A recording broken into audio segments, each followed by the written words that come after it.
Let's go to Odessa in southern Ukraine. We can speak to the Ukrainian Member of Parliament, Oleksiy Goncharenko. Oleksiy, thank you so much for your time. Do you feel that this is a new phase of the war, a different way for Ukraine to resist the Russian military? I think that Ukraine now retook the initiative, and that's very important. And we attacked the enemy where enemy was not prepared to. We have big success. It's not 10 kilometers, it's a bigger advance.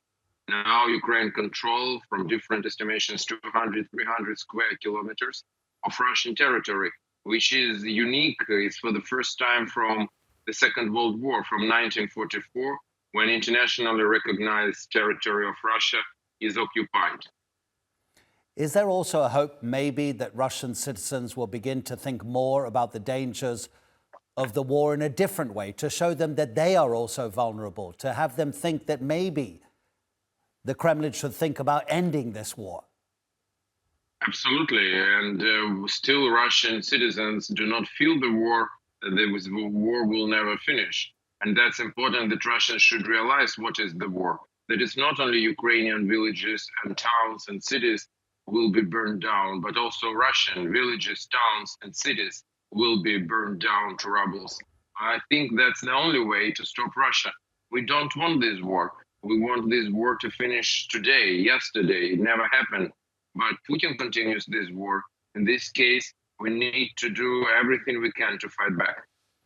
And of course, you're getting Western support, but in terms of what Ukrainians themselves can do simply with manpower, how is the military coping with the number of soldiers that it needs to keep fighting? Is there a new recruitment process taking place? How confident is the military that it has the numbers that it needs?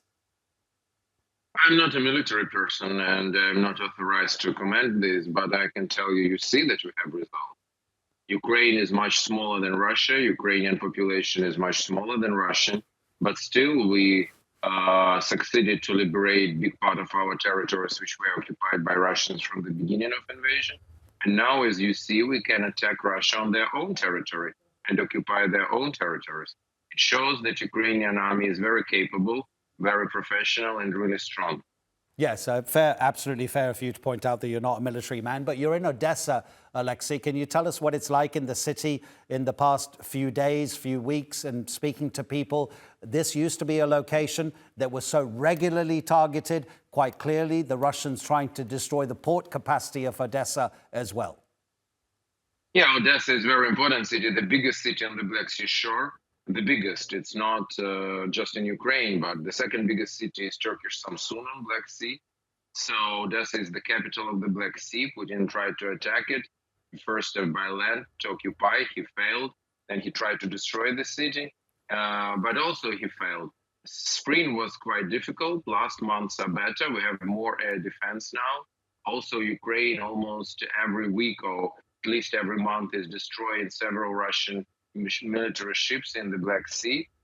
We kicked out Russian fleet from the western part of the Black Sea. So we have a lot of successes on the Black Sea. Oleksiy, I know what kind of answer you're going to give to this because you're a politician, and what's coming, possibly in the United States, could change something in the mindset of either the Ukrainians or in the mind of the Russian President Vladimir Putin. If Donald Trump will return to the White House, does Ukraine have to recalculate issues? We don't know. The thing about Donald Trump is it's quite unpredictable, and really nobody knows what he will do.